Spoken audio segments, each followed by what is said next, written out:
the American dream is dead. But if I get elected president, I will bring it back bigger and better and stronger than ever before, and we will make America great. Ay, ay, ay. Thank you very much.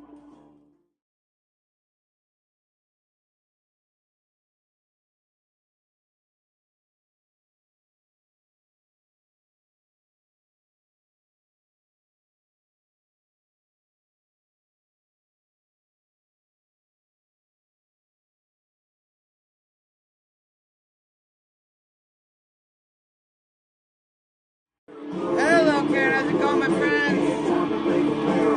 Hello, Janice. Hello, Debbie. How are you?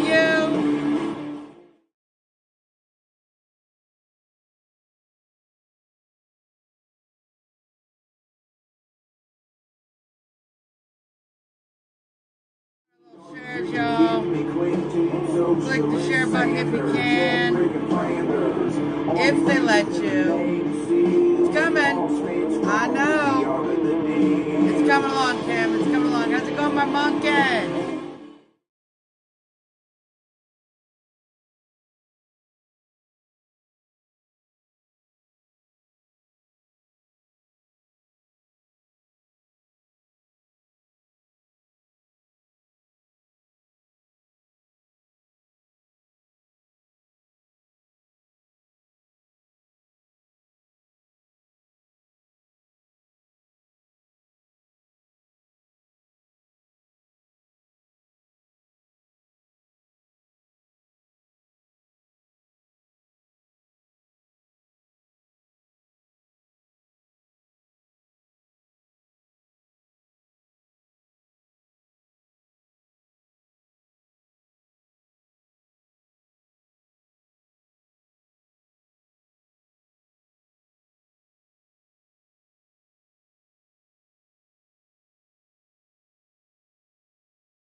Cindy, you were absolutely right. Hello, everyone. Welcome to the show. You are watching the one and only Trump Talk US live in DC with Suzzanne Monk.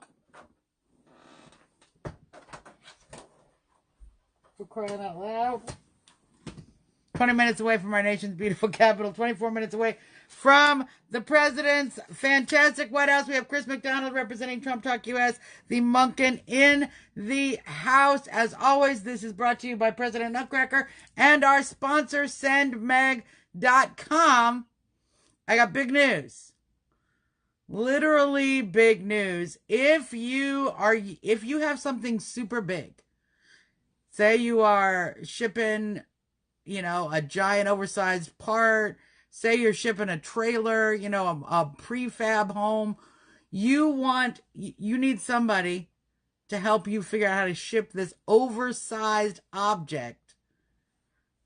Guess what you can do now? You can call Send Meg. 50 states. She's certified for oversized object support car. She'll be able to find you somebody who can ship the oversized object and make sure it gets there personally while she ensures the safety of the other drivers on the road. So whatever it is you need, whether it's medical devices, whether it's chemotherapy equipment, whether it's automotive equipment, whether it's a envelope that just positively has to get there. If you're in the New England, New York, Ohio, Ontario area, and many other places, sendmag.com is going to be able to help you get your stuff where it's got to go.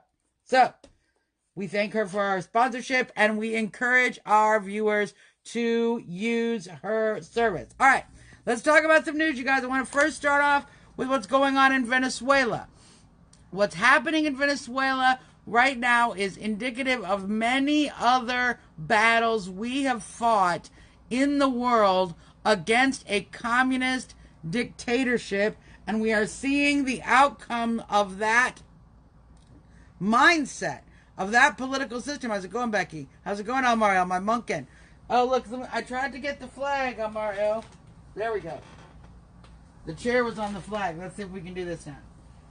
Oh, wait. The pointy end it's the wrong pointy end. There we go. Here we go.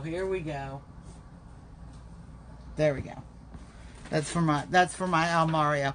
And by the way, I want to support the president's decision to begin the process of trying to make it illegal, or to encourage other governments to make it illegal, not making global laws, but encouraging other nations to remove criminal laws against homosexuality.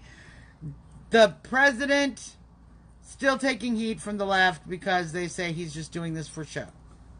So they'll never be happy. There's nothing we can do about it. They'll never be happy when it comes to, the reason is because they're communists, because the communists have taken over the left, and this is why we see the Venezuelan embassy here in D.C. still being held hostage by leftists who believe that the U.S. should not involve itself in the politics of Venezuela. Unfortunately, what we see in the politics of Venezuela is huge and massive corruption. We see the government attacking its own people, preventing them access to necessary resources, humanitarian aid, etc. We now see interim President Juan Guaido speaking out to the military, attempting to bring the military together behind him in order to take over the Maduro administration. Now, there is international information being released that Maduro was planning on leaving the country just within the last 24 hours. So there is a great deal of turmoil going on, and we are looking at real changes happening over the next few days. But apparently Russia, possibly working with Cuba, convinced Maduro to stay and stick it out. So, like any other time in our history, we have things that we can work on with our allies on, and things where our allies are not our allies, they are our enemies, and that's obviously the case with Russia a great deal of the time, because we do see ourselves working in similar purposes occasionally on things with Russia, and with other things at literally cross purposes and utterly opposing one another, like we see in this Venezuela issue. Now, why is that? Well, because obviously we are going to see more support for socialist ideologies from nations like Russia. It's not dissimilar to what went on during World War II. The main difference is that in World War II, we had a very left-leaning, basically a democratic socialist in the White House, and now we have a capitalist, someone who is supporting the workers' rights, who has one of the most booming economies in our lifetimes, and is certainly making some real strides when it comes to supporting global trade more effectively. Now, on that note, the left is upset about the tariffs that President Trump has put in place. Now, tariffs, yeah, the trucks are running over people. Exactly, Cindy. That's exactly what happened. You are absolutely correct. Maduro's military ran over the people there in the streets. It is already getting violent. They've had to treat 50 individuals at local hospitals, 4 skirmishes in the streets. This is what happens when you centralize too much power at the top of the government. And we're seeing that unfold as we speak. It can be a very big issue for us here in this hemisphere if we do not have some sort of way to support capitalism, to support free private property ownership, and to fight back against communist regimes, particularly ones working with Cuba. Let me tell you why I mentioned Cuba. Hey, Lee, how's it going? There's a case down in Florida right now, a Cuban illegal who came into the country. He was on an ICE order to be deported, but Cuba would not take him back. You're right, Denise. And this is exactly one of the problems we're having. We are being invaded. We do have a lot of illegals. And in some cases, we have illegals from countries that have committed crimes, but we can't send them back. We do not have an agreement, and those countries will not take their illegals back. Yeah, watch Lisa, watch. Come on back, watch the replay a little bit later. So we're seeing that again and again. It's not an uncommon story where you have this gentleman in Florida actually shot and killed a man, and they still can't deport him because Cuba won't take him back. In fact, he had committed previous crimes. They had to release him because there was no way to hold him on the crimes at hand. Thank you for sharing, El Mario. And Cuba would not take him back. Thank you, Coffee Crew. Yeah, and thank you for sharing. I appreciate that. So part of the problem President Trump has is with immigration. I know a lot of people want miracles to happen overnight. We see the wall being built. We see the Pentagon actually working on another $22 billion to be able to put to the wall. So we see a lot of stuff going on as far as things getting built, things happening. We are also seeing a lot of pressure on the border. We see far more asylum seekers. President Trump is seeking over the next few weeks to change the way asylum laws are implemented, to make sure that people are applying for asylum have legitimate asylum claims. Obama opened it up to everything. If there's too many spiders in your house, back home in your home country, you can come to the United States as a refugee from spiders. I mean, I'm exaggerating, but I'm not exaggerating that much. The idea that we made it far too simple for anyone to apply for any sort of asylum, from poverty, from domestic violence, situations that should be taken care of in the home country, not being taken care of. So they're coming here to the United States, applying for asylum. Only about 1 in 10, thank you for sharing, William, only about 1 in 10 asylum seekers at best are actually having their asylum claims granted. But that's the problem we're having. We have so many people coming to the United States to make asylum claims with the sole and express purpose of flooding the system. So the system is overwhelmed. This is how you put people out. They come to the country. You get the asylum date. No, economic asylum is not asylum, Paul. That's not exactly. So you get a court date, and then you are released to wait for your court date. Well, nobody shows up for the court dates.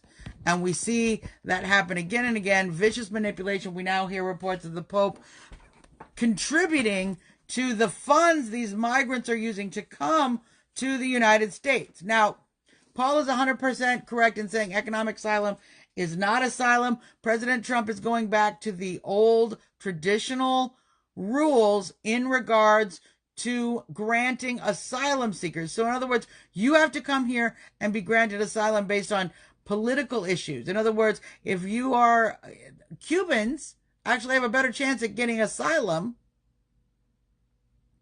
than a lot of these folks we see just coming from poor countries.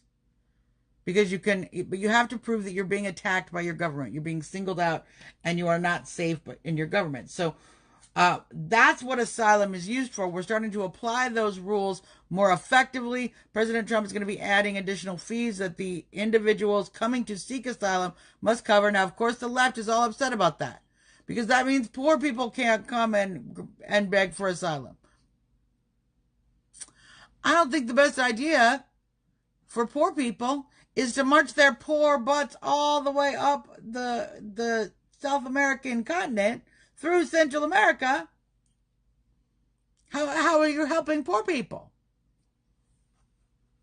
Remember when we used to do things like we would go to other countries, we'd hold concerts, and then we send money to them? Charitable money from private individuals, remember that?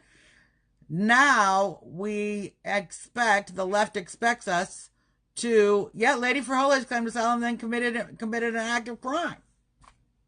And there's still hundreds coming in every day, Sonia. You're absolutely correct. And what happens, unfortunately, we have people coming in from countries who then won't take them back, as we see in this case in Florida, where we now have a murderer stuck here on U.S. soil because we can't send him back. There's no way to send him back because where he's coming from, not helping at all. All right, so let's talk about this. I agree, Sonia, 100%. Let's help our own poor people that need help first. 100%. What is the best way to help poor people in the United States? Well, the best way to do that is to make sure that the poor people have jobs. We are currently in the process of watching President Trump preside over one of the greatest job boons in our lifetimes. Unemployment rates at record lows for the Black community, the Hispanic community, for women across the board. We are seeing more jobs than there are people who need jobs. We now see a job market that has flexibility again. We're also now looking at a Dow Jones that is in record territory, 26,592, the highest point was at 26,743. So we're just about 150 points off the highest mark, up 40 points today on the market. So, the Democrats are having a lot of a hard time when it comes to fighting against President Trump's record on the economy. I find it very hilarious. That we see candidates, quote unquote candidates, like Kamala Harris and Bernie Sanders, who both have openly opposed and openly suggested that they would use their position as president to ban right-to-work laws. So I wanted to talk a little bit about the right-to-work laws. What is a right-to-work law? Why do we need them? Why should we have more of them? And why is it the most ridiculous policy position ever to try to ban right-to-work laws? So let's start with the first question. What is a right-to-work law? Pretty simple stuff.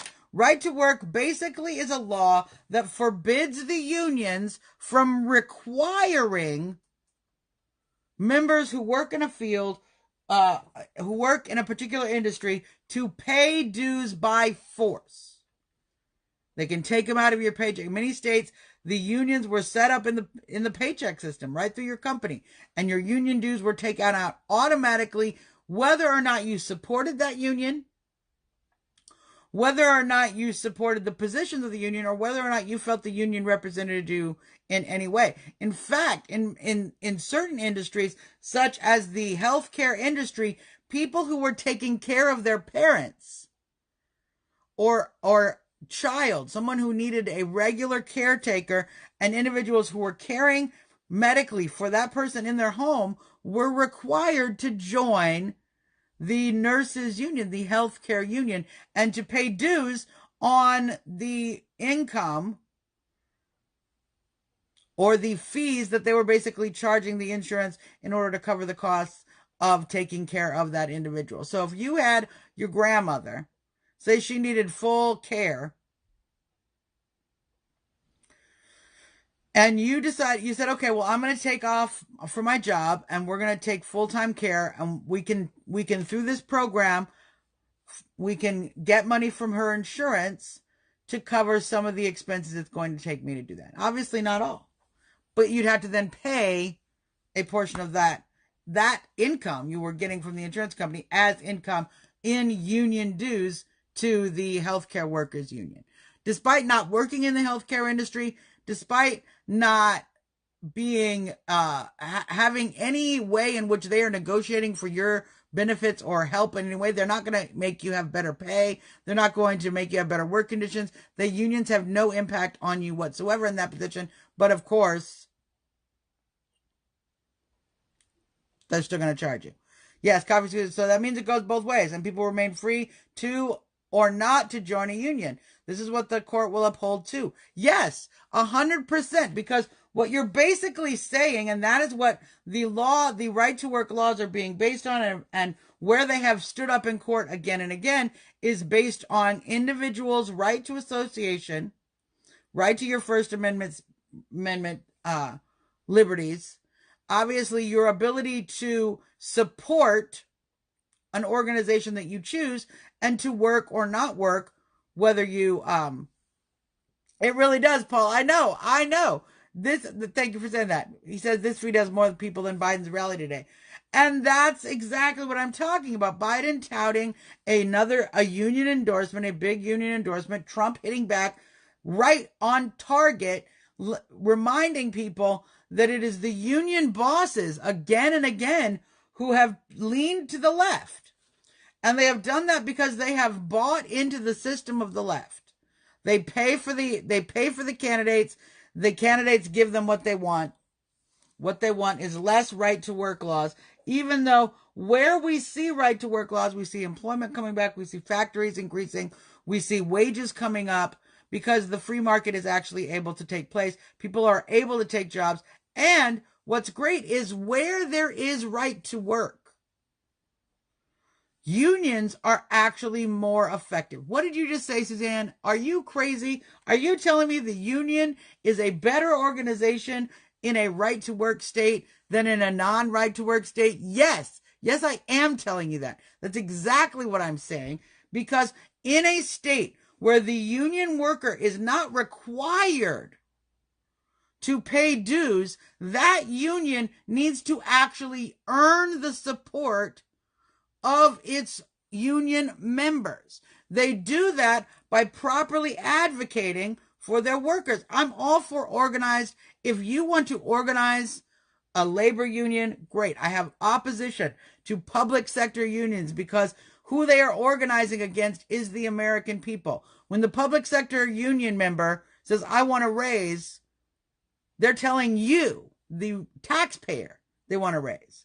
They have the conversation with our representatives in government who hand out favors hand over fist, but the pocketbook, the wallet that they're sticking their fingers in to get that raise from is yours. So this is why, and even FDR, some of our more left-leaning politicians in history, knew the perils of allowing public sector jobs to unionize, to organize because of this exact phenomenon. Now, Colorado, there is a lot of states that have taken up right to work laws, many, many more as the years have gone on. It is now up to 26 states. So the majority of states in the United States do have some right to work legislation on the books, making sure that people can get jobs without having to join the union, which, by the way, also strengthens the union because it forces the union to actually do work. So much in the non-right to work states where union dues are required, able to be literally stolen from your paycheck, the unions do nothing. They take your money, they hold a convention, nothing. Wages don't go up, hours don't come down, conditions don't improve. Why? There is zero incentive for the union to do anything if they can take your money, whether you want them to or not. Right to work legislation supports healthy unionization. A lack of right to work legislation is like an opioid addiction for the union. What is the political organization's drug? Money. And if I can just take your money, I don't have to work for your money, that's when I get hooked on the drug of the money. And so we have unions literally hooked on guaranteed money in many liberal states across the country. And we see the factories shrinking. We see those workers getting less and less rights. We see those workers getting less and less opportunities and getting treated more and more unfairly. We also see high illegal unemployment in those states. Those are just the facts as they stand. Where we have right to work legislation, we see factories moving in. We see workers moving in. We see jobs and wages increasing. We see neighborhoods growing, much like Indiana. Illinois, not right to work state. Huge flight out of Illinois. Tax rates up through the roof. You can't run a factory. You can't run a business. Everybody's leaving. Where are they going? They're going to Indiana. Why are they going to Indiana? Because Indiana has the political environment to support things like right to work laws, to support reasonable tax bases. This is why people are moving out of Illinois. Right to work has created two separate economies side by side, and Indiana and Illinois are a great example of what happens when you give the worker the freedom to choose unionization. My job, my choice. My union, my choice. That's a, we should, all of the left's little slogans, my body, my choice. They love that one. All of that could be changed to demonstrate how much they don't believe in choice. Because if you say, my union, my choice, the left goes, no. And you go, you're a fascist. You're a fascist. All right. I want to talk a little bit about an article going around talking about Antifa potentially trying to link up with the drug cartels to purchase guns from Mexico. I don't think this is a real story, you guys. I've looked into the story a little bit. What has happened is that there was a report. No, Florida is great that way, and frankly, I'm watching DeSantis do even more and more things that is supporting the Floridian worker. I suspect great things happening to the Florida economy as we go forward. So, but that totally made me forget my train of thought on that issue. So we'll get back to it. It'll come back to me. Let's talk a little bit about. I wanted to mention a few things in regards to before we get off the economy. I wanted to just mention the left is busy talking about Trump's tariffs and how they're affecting people.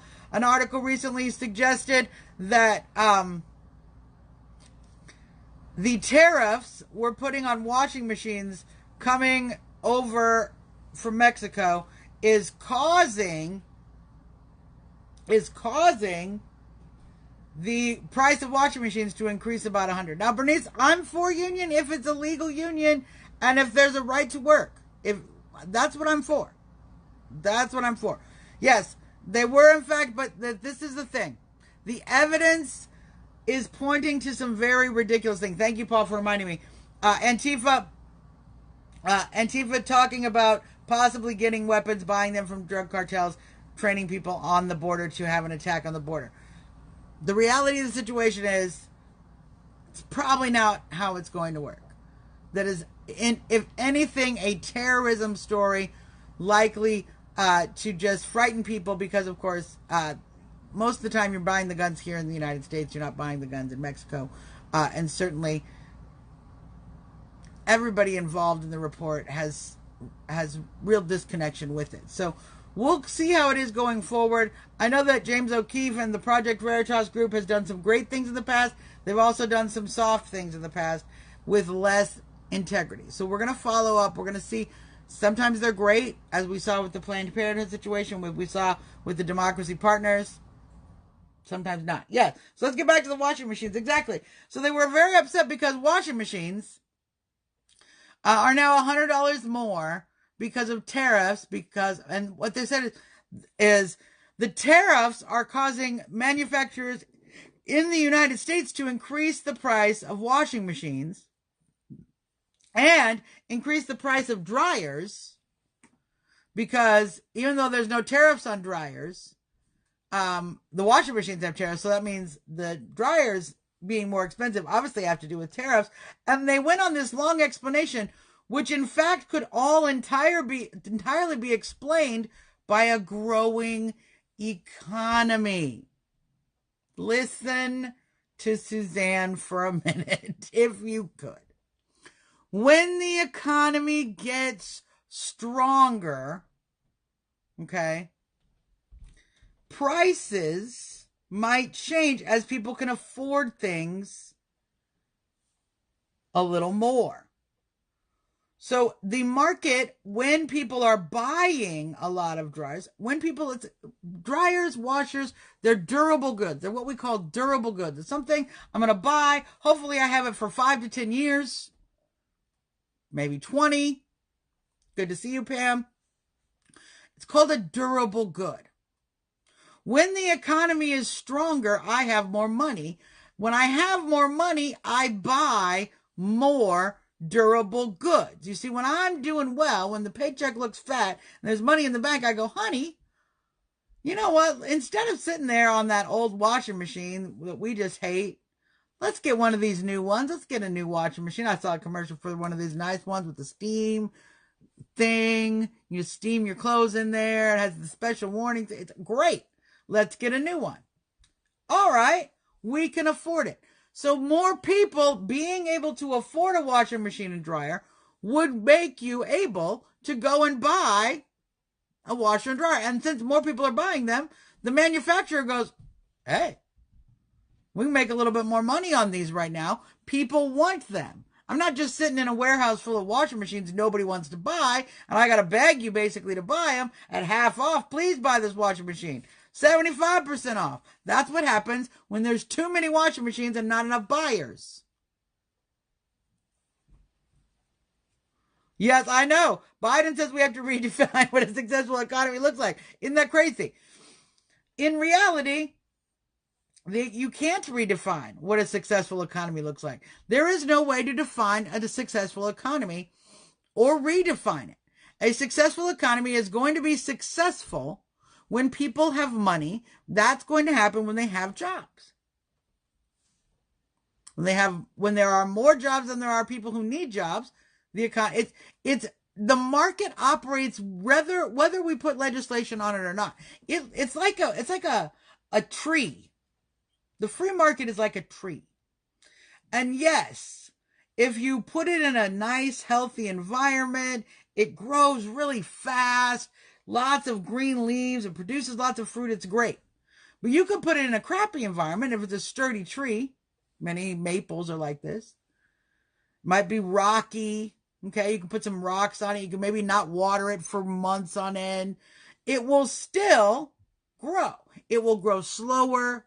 It will produce less fruit, but it will still exist. It will still live. The free market will grow whether you want it to or not, but it grows better in conditions that actually feed it, which are, of course, the lack of government imposition, the lack of government costs. When you take the cost pressure that running the government, the taxation, the regulation, compliance costs put on a business, when you take that pressure off, you are actually allowing the tree to grow. You get more water into the roots. The tree grows better. And this is what we're seeing right now. And it's what we're seeing with the washing machines. The washing machines are not more expensive because of the tariffs. The tariffs are actually in place to incentivize companies that make their product, Maytag, for example, overseas to make the product here in the United States. And the fact that we see American washers and dryers made domestically also increasing in price is what proves to you it has nothing to do with tariffs. Because listen, if I'm sitting here in America and I make washers and dryers, okay, and the president comes along and he goes, I'm sick of these Mexican-made washers and dryers coming over the border, hurting your market share. So we're going to tariff them. We're going to make them more expensive. And yes, they'll have to pass that cost onto the consumer, but it will make it easier for you because now the cheap washing machines from Mexico aren't as cheap. Now, if I'm an American washing machine maker, I don't go, oh, you know what? I should raise my prices $100 too. Why? Why would I want to make my product more expensive? Because of a tariff. The tariff is literally designed to balance the price of my product. I would not raise the price of my product if in fact the tariff was the reason there was an increase in the price of the washing machine. I would leave it low and sell more washing machines and make more money. The fact that we see domestically made washing machines increasing in price alongside with the Mexican made washing machines suggests that this is a market force. How's it going, Michelle? Has nothing to do with the tariffs. Shame on you once again. Fake news. We've mathematically proved that you're fake. So absolutely ridiculous. Nice. First people fight. I was at a fun hour. Oh, that's awesome. Hey, that's fantastic, Mario. Tax leaders in California blaming produce for blaming the president for the high gas prices. The high gas prices created by ridiculous California laws that make every year we have the same discussion over high gas prices in California. And I feel like it's one of those conversations where it's like every year at Christmas when they go, oh, look, more people have jobs now right before Christmas. Yeah. I know, it's all crap. I've had my stainless steel red bridge replaced twice and the doors replaced. Yes! Now, Michelle, this is a great thing to point out. If you're getting a product made in America, you might be getting a better quality product. So why wouldn't you want to buy a product made in America? I think that's a better idea. But in fact, a lot of these import products, and it's not just in durable goods, it's even things like raw materials like steel. Many of the products we have being made with Chinese steel, worse off. And they're testing worse off. They're deteriorating faster. Bridges, infrastructure. They're deteriorating faster, corroding faster. The quality of metal is just not as high. Pam, I agree. Electronics are why they're more expensive. I would use a tub and rope if Congress would fix the border crisis. You know what? I challenge any of you with your fancy newfangled washing machines to get stains out better than my grandmother did with her old school top loader from Whirlpool. I challenge you to have whiter whites, brighter brights, less stains. You're not going to have it. Why? Because she put the elbow grease in. Grandma plus good old standard equipment equals better, cleaner clothes than anything you see on the market today. And Michelle, this is the problem we're having. Companies like Maytag, companies like Whirlpool, we are having issues with you. You have to actually check the manufacturing. Here's what's crazy. Toyotas can be made in the United States. Did you know that there are some Toyotas made in the United States? It's a foreign car. It's made here in the United States. You actually have to look at the label to figure out where it's made. And it's the same thing with other durable goods, and it's harder to find out. It's certainly harder to find out about where their location is. And quality standards, all of that's an issue. All of that's an issue when we start bringing products over the border. I'm all for free trade, but we need to be responsible with that trade, and we need to make sure that we are not using or being leveraged against, as we were in many cases with China and Mexico, leveraged to actually undermine the American economy while we're accepting these goods. And this is one of the ways they do it. When you do anything to try to mitigate the overwhelming effects of all of these cheap imports coming into the U.S. economy, when it comes to jobs, when it comes to manufacturing, we see the manufacturing jobs come back to the United States under President Trump. We've seen it.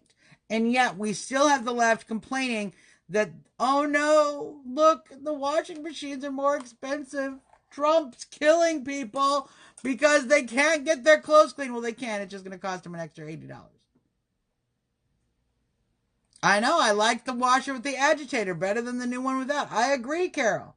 It gets things cleaner. They don't make things like they used to. But see, when we start to let the market decide with just these big name companies, I think it's a great thing. We can start to bring back this manufacturing to the United States. That's where we're going to see innovation. That's where you're going to see a new company come up and say, we're going to be your grandmother's washing machine company. We're going to make the old products that your grandmother used. Make it. I will buy it. Others will buy it. Many people would be happy to buy old style quality stuff, but you're not going to see that kind of innovation coming across the border. You're just not. Because the big companies, what you're going to see coming across the border predominantly are the big companies who have figured out that if they open their factory in Mexico, they shave off $20, $30, $40, $60 per unit in cost. And now we have the tariff. And so the jobs come back. And the left complains. Just put some Tide Pods in after you don't let the teenagers eat the Tide Pods. All right, let's talk a little bit about the teenagers for a second. Because I read a very interesting article out of the UK, but this problem is occurring right here in the United States. And it was a tragic story, really talking about a young girl, 13. I think her name was Becky in the story. Her name had been changed for the sake of this article. But she was talking about the pressure she's experiencing in her all-girls school to come out as either gay or transgendered. Now, apparently, I was not aware of this. It didn't dawn on me that this is a problem, but yet another problem with the false ideology of allowing children to transition their gender. You can have a situation in an all-girls school, and do, where there are now individuals who are not girls, although they are girls, but they now identify as boys, but they're going to an all-girls school. Now, the whole purpose and reason we had with single-sex education, I agree, Denise, disposable nation entirely. We need to fix that for sure. Let's go back to good, solid, standard state stuff. That's lasts forever. That's what we need.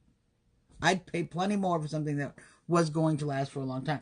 So we have a situation where all girls school, the reason you would send your daughter or your son to a single sex education system is there's a lot of studies done when it comes to how young people learn in an academic environment, in a co-ed environment, or in a single-sex environment. Now, what the studies are showing, and what they've shown for some time, is that girls actually flourish in a single-sex environment, academically. When there is not the distraction of boys, or perhaps more aggressive boys engaged in learning. There's a lot of psychological theories as to why that's happening. But in reality, Michelle, go to presidentnutcracker.com. You can order yourself one. And if you order one right now, you get a free Trump 2020 flag and a Keep America Great Again hat. So they come with bonuses right now. So you can definitely get one. presidentnutcracker.com. That's where you can order those. So what we've seen is, because of the transgender issue, because of the hyping of the gay agenda, I'm going to just call it what it is, in schools, you have single sex education, which was basically a place where you could send your daughter. There wasn't going to be the distraction of boys. There wasn't going to be the concerns that you had in regards to the cross gender of, she'll meet boys. There's going to be dating. There's going to be all this trouble. We've got to make sure she doesn't get pregnant. All the problems you have. Why you send your kid to an academically sound single-sex school. But that's now being entirely ruined by the transgendered agenda, because there are now boys at your daughter's single-sex school. If you think that's not happening here in the United States, I'd go check. If your child goes to an all one-sex environment, I'd ask her or him. Are there transgender children in your school? You're going to find the answer is yes. And what these young people are coming across is because the new bullying is from the left. It is from social justice warriors. These young children are finding pressure is being put on them to come out as gay or transgender. And we have studies that show that young girls in particular are much more likely to, one, have what they call fast onset gender dysphoria. In other words, wake up one day and go, you know what? I've decided I'm a boy. They also have the opposite. So a very quick recovery, quote unquote, from I'm a boy. Oh, you know what? Actually, I'm still a girl. I was kidding the whole time. So we're putting this pressure on our young people because we continue to have this idea that it is an acceptable policy to force transgenderism on our schools. And no, Monkin, you're always needed. You're always needed. Because otherwise it's the Wild West of links out here. And everybody's got links, but we need the Monkin to make sure the good links are good. Putting up the good links. We need that verification. Otherwise, God knows, we'd just have links all over. Trolls would be coming in putting links. It'd be chaos. It'd be link chaos without you, Monkin. We can't do it without you at all. So, I'm encouraging you to go and take a look at the article that's on my page. Read a little bit of the story. Try to start to understand what we're actually putting our young people through. Both when it comes to undermining the entire purpose of single-sex education, but also the pressures we're putting on young boys and girls to find something wrong with them, or to find themselves in a minority class, or to make a decision about their sexuality and sexual orientation that is premature, and because of that, potentially dangerous. You can cause real. Look, I had friends who were delightfully gay in high school. They were gay. They admitted they were gay. They were handling it, or they didn't admit it when they were gay, and they came out when they were older. The reality of the situation is pretending to be something that they weren't was difficult. The same happens is if you are pretending to be something you aren't, and what you're pretending to be is gay and you're really straight, or what you're pretending to be is trans and you're really cisgender, whatever. Even the idea that they want to call it cisgender suggests that there's somehow something abnormal about being normal. And that is the real damage. Because we wanted to end bullying culture on 0.001% of the population, we're actually now making it very more difficult for just average normal kids. The vast majority, the 99.99% of the population, we're making it more difficult for, and that's unfortunate. So,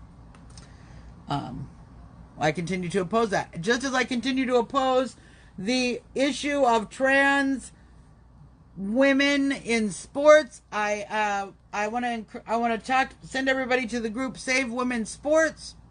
Beth Stetzer, great organizer over there, and she's getting a lot of great articles out and really fighting the good fight. So I certainly want to give a high five to her. Great, Michelle, good talking to you. I want to give a high five to her and to continue to issue support for her cause, which is to protect women's sports. What we're seeing again and again with the allowing of transgendered men in women's clothing who are identifying as women now to take over records, to compete in women's sports. It is putting women and young girls out of competition in a hard-fought sports industry that women fought too hard for. So we continue to fight on that, and I really appreciate the work of Save Women's Sports as they are doing that, as well as appreciating the work of the Jexodus organization or the Exodus movement. They continue to encourage Jews to step away from the Democratic Party because, as we know, the Democrats have not supported the Jewish agenda for quite some time. They don't support Israel. They don't support the president's support of Israel. They literally support the enemies of Israel and have called Israel every name under the book, as has the UN. Get them out of the Boy Scouts too, Al Mario. I agree. We shouldn't have girls in the Boy Scouts. We shouldn't have boys in the Girl Scouts. That's why they were specifically gender separated, because there is an academic benefit. It has been measured. It has been studied. There is an academic benefit or a learning benefit when it comes to separated genders. And as we know, anybody who's worked with kids knows, the kids are going to play their little games with the girls all play with the girls, the boys all play with the boys. They're going to segregate by gender automatically. That you are pushing them against that natural function really is changing the way that people grow up. It's causing a situation where people are really questioning their identity and are developing depression and other identity issues because they feel if they don't have a weird identity or an unusual identity or a victim identity, then there's something wrong with them. And that's just so unfortunate.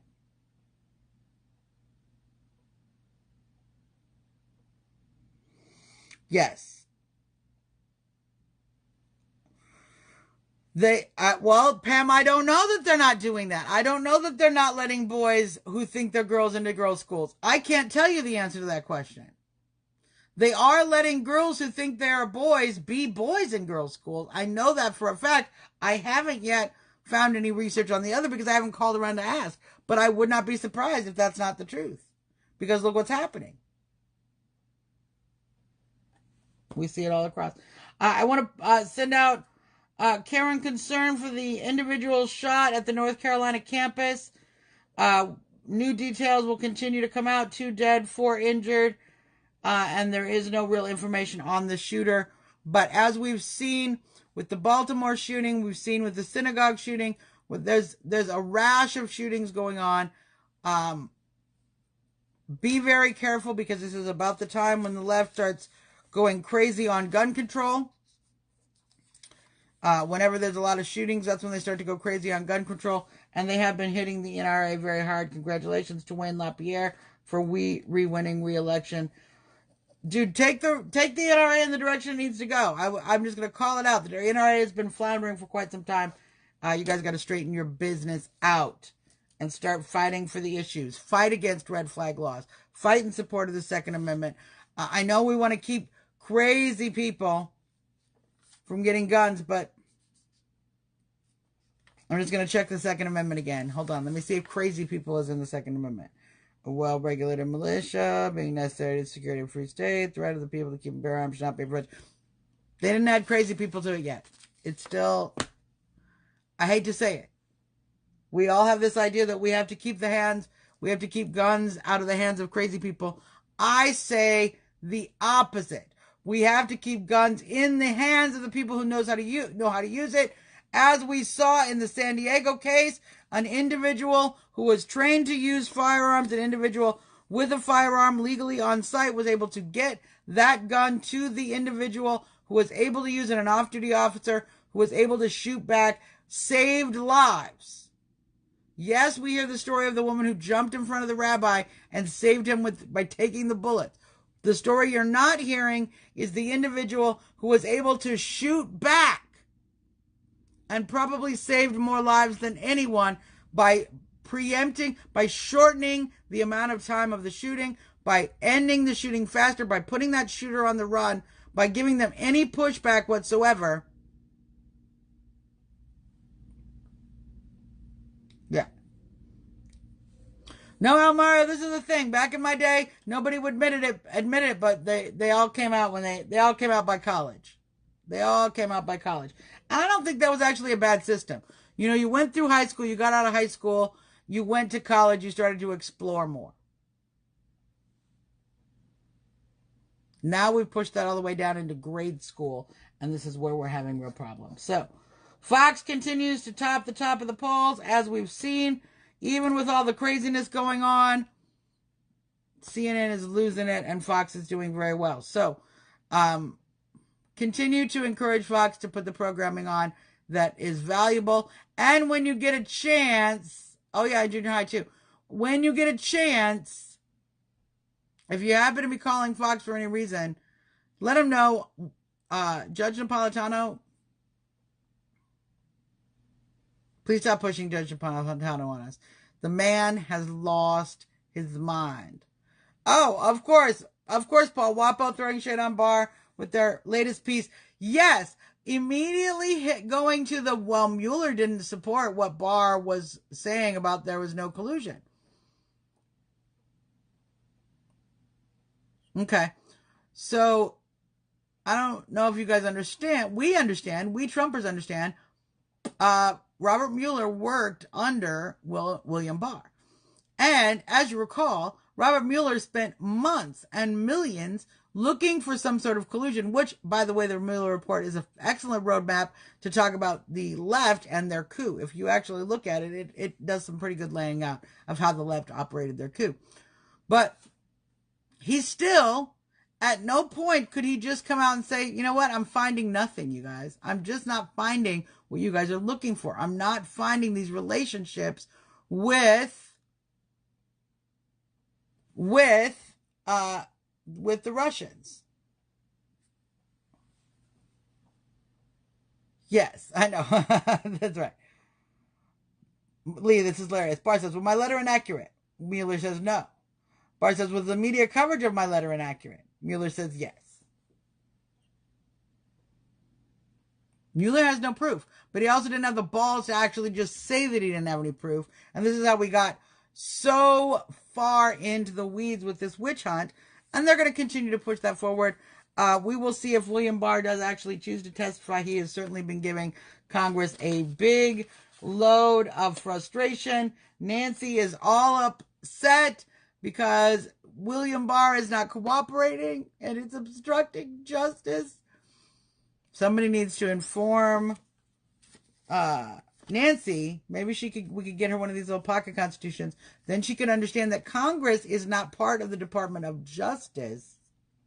You are a legislative branch, not a judicial. Judicial branch, justice, legislative, laws. Executive executes the laws. It's pretty straightforward how they use the words. Executive executes the laws. Legislative makes the laws. Judicial passes out justice and enforces the laws. So straightforward. Somebody let Nancy know that you can't obstruct justice in Congress. If you could, all of them should go to jail for obstructing. Obstructing freedom, obstructing the Constitution, obstructing the voters' rights, obstructing American principles, obstructing the economy. They all should go to jail for obstruction. But Nancy seems to think that they can continue to work with the president on his $3 trillion spending bill. I'm excited to see the president put a little bit of carrot on the end of that stick he's been beating the Democrats over the head with, well deservedly. Because of course the Democrats are very excited to spend money, and they're just so stupid. I almost don't want to say it because I don't want them to catch on to how stupid they are. But Trump just basically showed you Democrats and showed America where your morals and principles are. You don't seem to care when Christians are being killed. You don't support fighting against anti-Semitic comments amongst your own kind. You don't want people to have the right to work. You don't want to listen to the Mueller report, even though you accused us. Oh, if you guys don't follow the Mueller report, okay. Well, we follow the Mueller report. Well, we can't follow the Mueller report now. This is the Democrats. So we've seen them humiliate themselves again and again.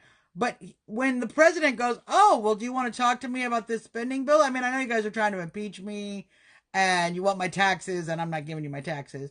And, there's a lot of crap. You guys are like investigating me, a bunch of stuff.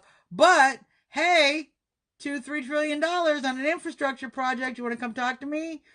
What do? They went and talked. And Chuck Schumer said they had a wonderful conversation. It was very productive. They look forward to more conversations like this in the future. And Nancy said, well, we can still continue to investigate and we can cooperate and we can have parallel investigate and cooperate. You got Trump, you guys. Trump showed you some dollar signs, and you all went and kissed the ring.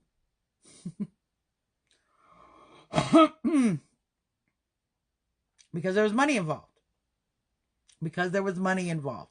Because there was possible trillions of spending. This is all the Democrats care about. They don't care about the people. They don't care about the policies. They don't care about the Constitution. They do not care about your rights. They don't care about your children. They don't want your kids to have a better America to grow up in. They don't want you to be safe. They don't care about any of that. They care about spending as much money as possible. And the president has proved that yet again. Which is why I love my president, amongst a million other reasons. If you haven't gotten a chance to watch some of the great rallies Trump has put on, you should. We're really starting to get the underpinnings of what's going to be happening going forward in regards to declassification, in regards to getting justice against this coup, and the information is starting to come out. So, the winning's happening. It's getting exciting, you guys. That is our show for today, folks. I want to, of course, thank our sponsor again, sendmeg.com. And if you are in the New York, New England, Ohio, Ontario area, anywhere in that region, you have something that needs delivered, even something very hard to deliver, medical materials, hazmat materials, maybe you have something that's oversized, sendmeg.com can help you as long as it is legal, Paul. As long as it is legal. If you have a permit to send the carpet bombs, I don't even know what permit that would be, but I bet you Meg would know. And if you go and ask her, she'll probably make sure that those are legal carpet bombs, but then I bet she'd take them. Because that's the kind of business model that she has, and we appreciate her sponsorship. And, of course, this show, as always, is brought to you by President Nutcracker. When the Democrats are nuts, which is every single day, you need President Nutcracker. Limited edition collection of 1,000. Each and every one is hand detailed right here in this room, which will soon be a different room. But right here in the United States, the basic product is made in Taiwan, full disclosure. But when they get here, each one is hand detailed, hand haircut, hand paint touch-ups, hand speech writing, hand flags, tie. All these little details are added right here. So this is a product finished here in the United States. And as we said, if you order your President Nutcracker, $99 free shipping, you get your free Trump 2020 flag and your Keep America Great Again hat. Bonus, and free shipping. You know how much everybody loves/needs free shipping, so that's our show. Let's play a little bit of this. We haven't played this one in a while. Oh, thank you, Paul.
Everybody wanna